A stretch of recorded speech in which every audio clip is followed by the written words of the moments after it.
Wow, lots of people in the audience. It's a good show. So today we're going to be talking about metadata at scale, and we've got Bruno with me. I'm MacLean, obviously. Just a quick background on myself in terms of like why this matters to me. So prior to working at Datadog, I worked at Samsung. So in terms of the skill that we had, tagging was a really important issue or problem to have, but also something that really enabled us to go through our day-to-day operations. What about yourself, Matt? Yeah, so I've been living the transformation life for a while. So before Wayfair, I was at EMC and Dell, and we were going through our own transformation piece there. So how you manage these things at scale for large companies going through these, super topical. Excited to talk about it here. All right, let's get into it. So first, I'll give you a quick blurb about Datadog. For those of you who haven't heard of Datadog before, I'll make it really short, I promise. But Datadog is a monitoring and analytics platform. It provides full visibility across your organization. So that's spanning end to end, from your infrastructure and network to your applications and services, all the way to your end users. What I'd like to say is that the idea is to enable everyone, that's ops, devs, security, and even folks in the business, to have a shared understanding of your systems. That's your applications and how your business looks from a technology perspective. So in short, basically what we want to be is that single platform for all of your observability needs. Which brings us nicely to Wayfair. We are a single platform for all things home. We've got a big e-commerce platform with a lot of in-house technology focused on both the supplier experience and the customer experience, which leads to a huge deal of scale and complexity on the back end. Now, if you're not familiar, we do operate a number of brands, some of them omni-channel with physical retail and online, but we are primarily e-commerce with a full in-house tech footprint. Not to belabor it too much, but it kind of leads into the technical complexity we'll be talking about here. You know, our customer reach is on the scale of billions of impressions across North America and parts of Europe, with a full suite of website and app on a side. Logistics-wise, we've built out a whole carrier network that's been a huge differentiator for us, and obviously leads to a large scale, right? Because we are managing millions of products moving all across the world at this point. So keeping that tracked end to end has been a huge technical challenge. But it's been an exciting one to really be able to build in-house and drive a real competitive advantage there. You know, and lastly, we talk really the shopping experience and what our customers see, which is going to be leading us in here. We have millions and millions of products, so managing that catalog and managing all of the pieces on the back end drive us here. So start with the site. Now, looks pretty straightforward. I'm sure we've all seen the e-commerce site before. Kind of what I'd call attention to here, though, is since we're managing our own pricing network, our own logistics network, all of the different elements you see there are different back-of-house systems. So for my day-to-day job of keeping the site running, if one of those goes bump, it's a question of which needle in the haystack caused it, which to lead into our at-scale tagging conversation here. Wow. Our footprint, our footprint before we start tagging anything, I got a few haystacks out there. And those red dots do not necessarily mean something's bad. So I'm kind of at this challenge of how do I manage this? So cool, we got there, we're in the cloud, we are at scale, what next? Which brings us into the metadata piece, and I'd say, Ryan, why is this important? Yeah, it's a good question. So I like to think a lot of times about incentives, goals, or maybe like why you're doing something. So to me, tagging feels like a bit of hygiene, so you can kind of think of maybe delayed gratification. What I mean by that is, let's say you're going to the dentist and they tell you to floss. In fact, the last time I went, they told me that flossing is way more important than brushing. And I like to think of these sort of governance problems as very similar. So it's something that you're going to set up now to help your future self. So when you're awakened at 2 a.m., what have you, database is down, that's probably not the time to tag things. Maybe you can post event, but what you want to do is beforehand do that for you. In fact, it would be awful if you went to do something like drop a table in dev when you thought it was prod. This can be pretty sticky, and having been involved in those incidents before, I think that can be a problem. So the incentive here is to help your future self, your future team, or your company down the road. For things like governance, it could be around cost centers or general ledgers, or maybe it's something around security. Those kind of things will actually help you now. Basically, if you do it now, it's going to help you later. So it's hard to think about. It's hard to like maybe give you an incentive like, oh yeah, future me will like this, but when you are on call and it comes down to the wire, it is really important to know what you're looking at to be able to find that needle in the haystack, especially at scale, because those small problems become very, very important at scale when you're dealing with hundreds, thousands, tens, or millions of hosts. It can be very difficult to sort through and figure out. Now, this is kind of a long overview, but basically the tags are a way of helping you use multiple dimensions, to look at your infrastructure, your metrics, your traces, your logs, to help you with those, because it can be really hard when there's like an inflection point and you want to see, hey, where did this come from? What caused this? Which brings us nicely to, we're talking about a story of going from a monolithic application to really decoupled microservices. We go more cloud native. But if we go back in time and we talk the limitation of where we were, you talk the limitation of raw time series metrics, and you say, okay, on a monolith, you see a latency spike, cool. You've got one deployed train, that audit list of what might have changed, what I need to know, the dimensionality, as you said. You know, it's a lot more narrow, and it's a lot easier. And this worked for a number of years for us. And then you hit a tipping point where you say, okay, well, you've actually got, what are we at, about 5,000 microservices behind the scenes now. So you're talking about that scale, and it's, well, if this goes bump at the top level for the user experience, there's nothing in there that tells me exactly which piece of this broke behind the scenes. So the first part of our story is on how we get into distributed tracing to really tackle it, but to tie it into the idea of metadata and tagging, to keep all of those traces aligned to the correct span, to be able to really stitch together that user journey, you need to be injecting the right metadata at every step of the line, and you need the consistent distribution. So, start voicing over what we've really done to tackle some of those scale challenges. First, a big piece, and you talk about doing your future self a favor, is go out and standardize the deployments, right? So when we have tracing distributed, we needed to make sure it was set up the same for every language we support, and I think we're somewhere in the 8 to 10 range of like production supported languages right now.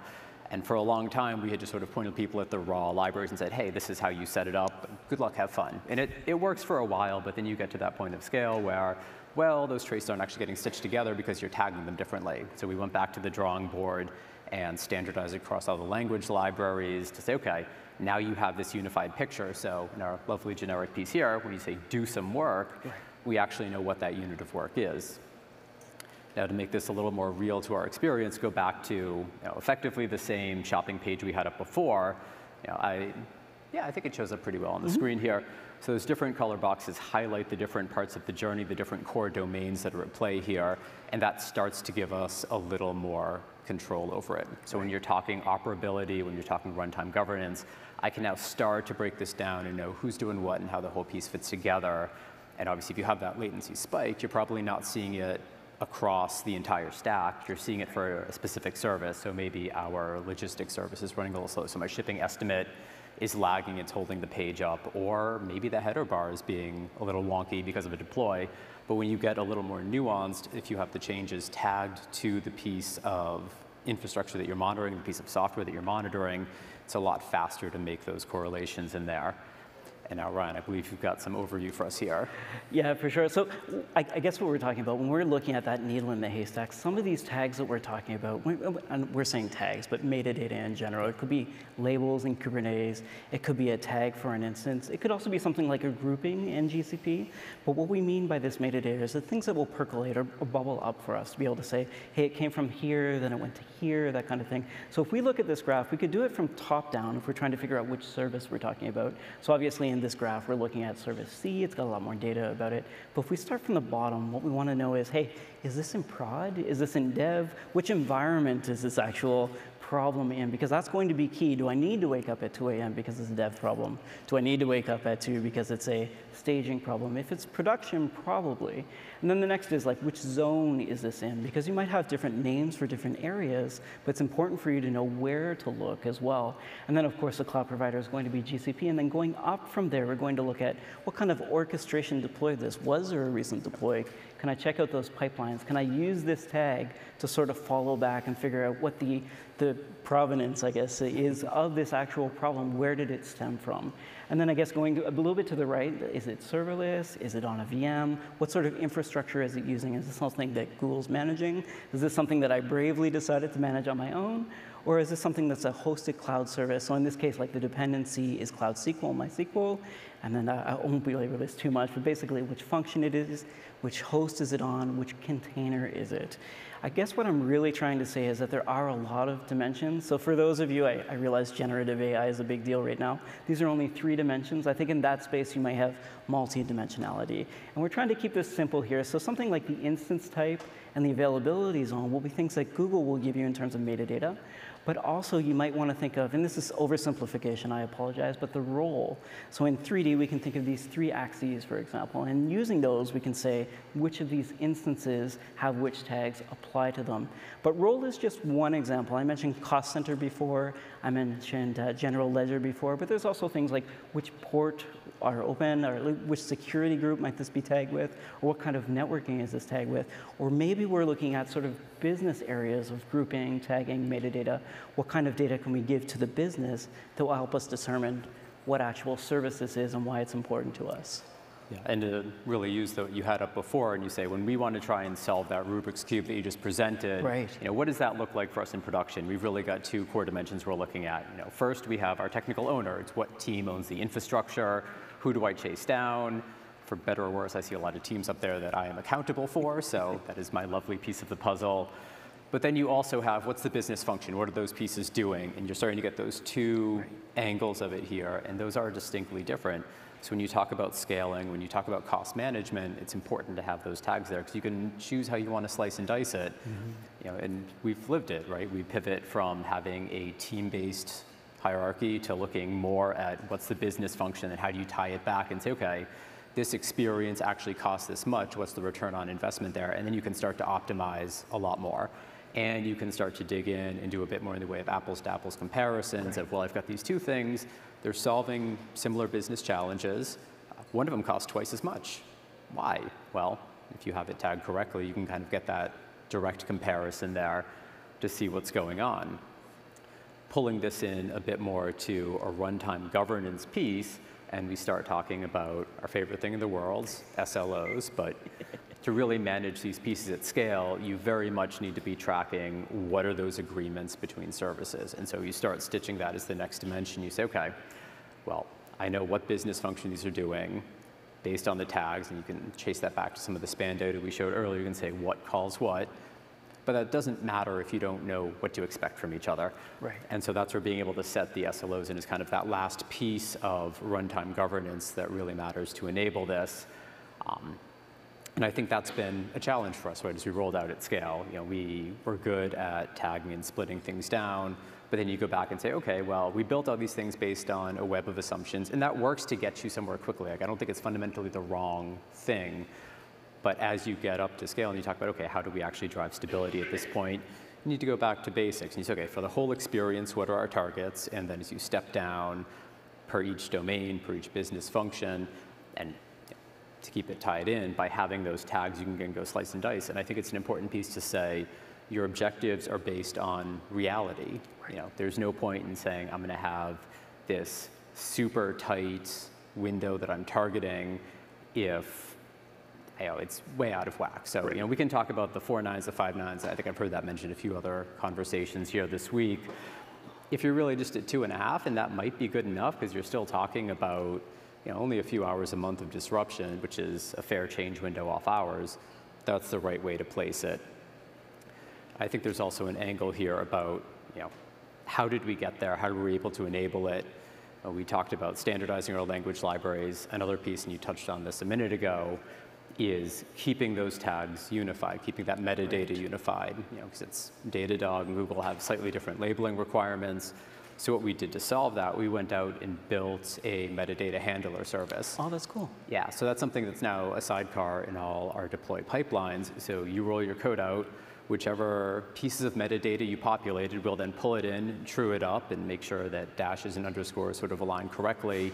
But when we're doing any sort of governance on the back end, that lets us really stitch it together and be able to associate those pieces. So we certainly found that as an interesting thing that we ran into kind of halfway through. Right.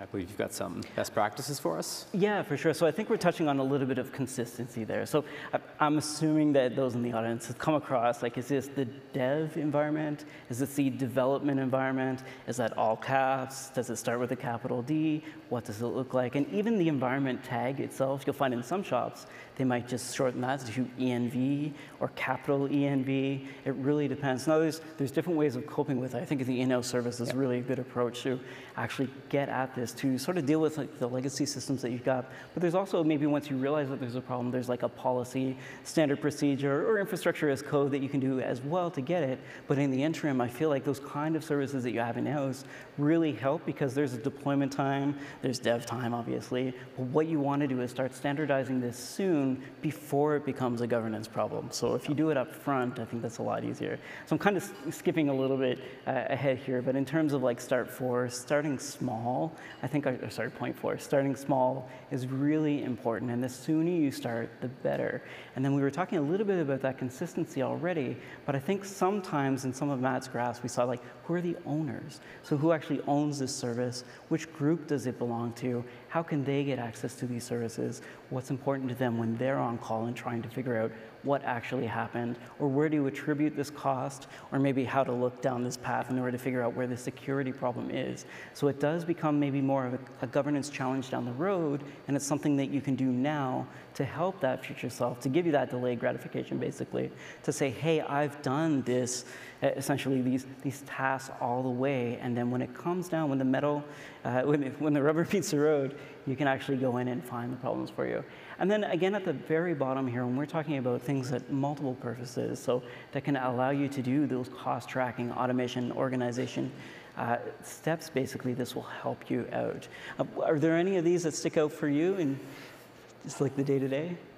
Yeah, I mean, obviously the multiple purposes, for cost tracking has been huge, because you say, okay, well, maybe you know what a team does and maybe you know what a department does, but how do you stitch that together, has been a challenge. And I think it's one of the topical pieces, right? Because we all race in the new tech stack, and there's something to be said for move fast and get there to start driving the business results. But then how do you show it back after the fact and really balance the books on it? And obviously my world for operations, it's, something went bump in the night, why? I think for that, assigning the owners is a deceptively tricky case. Right. And we, just to reflect on it, we've been through a few different ways of defining owners. For a while, we had technical owner, business owner, support owner, on-call owner, and somehow those lists ended up being a little bit different. And that's a piece where the more we started to parse through and say, okay, well, why? Why are those different? And we found, well, we're just pulling from different data sources, and we're not doing, to keep harping back to it, not making our future selves' lives easier by not standardizing at the front end. So we then went through and did a bit of a refactor on that, had a bit of a rethink. We said, okay, this should be a lot simpler. If you own the thing, you need to be empowered to fix it. And that actually drives some of the tooling roadmap for, on the operations side, what we look to enable. How can we enable workflow automation for teams to fix their own problems? Why we do that becomes a little more obvious when you start to uncover those problems. Say, okay, well, I shouldn't have to pick which of the 4 teams that owns this thing I need to go reach out to. Like, that needs to be a one-time answer.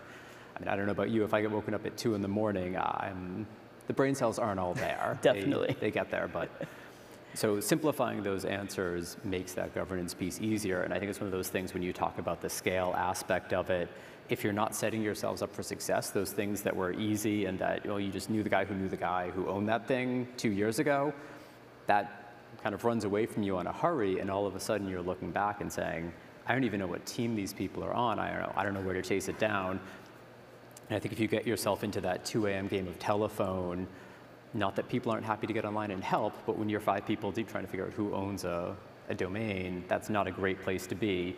So really figuring out how you want to define ownership and who you need in the mix is important, and that's paying the dividends for yourself down the line. So that one's near and dear, just because we went through that exercise a couple times over in the last year, and I think coming out the other side, it feels like an aha moment, because it seems super obvious, but it's not, and it's worth putting some of the effort in up front, and that leads into the runtime governance when you're setting SLOs, and then it gets easier. Okay, who do I pull into the room to figure out what the agreements are going to be here? Well, I know who owns these two things, and I'm not trying to figure out who their double secret owner is. It's straight up, this is the team that I reach out to. Right. They can come in and tell me what their actual boundary conditions are, what they can provide. Same point, obviously get back on cost governance. So I know you asked me for one and I gave you two, but no, those that's great. jump out at me. I think that's really important, trying to figure out where that edge is. So if you've got a Venn diagram of like one team and another team, there could be some overlap on that edge. So it's important to know where that handoff is or what might be a shared concern between two teams. Yeah, no, exactly. I mean, we can hop back a few slides, even if we want to, if we dare try to see how the back button's working. Say go one or two more, just when we talk about breaking down the site by those actual domain. I'm going way too far back, but. Oh, my apologies, this one right here? Yeah, this works. So you talk about the handoffs between those teams and how we try and chase it down. You know, I think that's don't want to give me, I like the buttons too much. When you talk about the handoffs between these teams, that's where having those clear domain boundaries helps. And I think that's really the flex point between these two slides. Business function provides a little more value here. And when you talk about how you treat this out, especially in a more microservice-based architecture, right. You know, one of the debates we're honestly having now, tagging by microservice is one thing, but looking at the actual application and rollup, those are generally your boundaries. And then what happens within it is, it's not fungible, but that's, you know, for the team that owns it to figure out and have the expertise on. So this view, it looks a little scarier because there are, you know, more dots, more grouping. It's actually calming because that's, I know where the boundaries are between all our different functions. It's the exact demarcation. So you step back through and say, okay, now when I'm setting the SLOs, right. That's the edge I'm setting it on. Gotcha. Now, on our end, I think there's a couple tags that are important to us, just as a vendor, but I think they might be, if you're not Datadog clients, might be important to you too. So we've got application or app, then we'll have service, so like which microservice is important to you. And then the last one is kind of that version. So which version of the software is it you're deploying? And of course, Google provides us with a bunch of tags already. The metadata will come from the cloud integration. So we'll get things like the region, the zone, what kind of infrastructure that you're actually using with Google, and maybe the environment as well that you will have tagged when you put it up to Google. And combining all of these tags together will allow you to get that visibility.